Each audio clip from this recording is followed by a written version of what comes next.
Hello guys, in this video I will tell you how to fix IKEA app not working. If you are facing this problem, this video is for you. Please watch the full video. First of all, long press on IKEA app.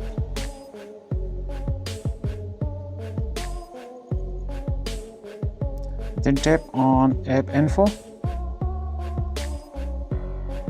Tap on storage usage. Then tap on clear cache and then clear data. Now okay.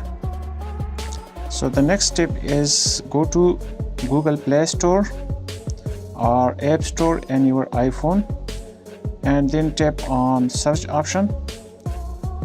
Tap on here and search for IKEA and then okay.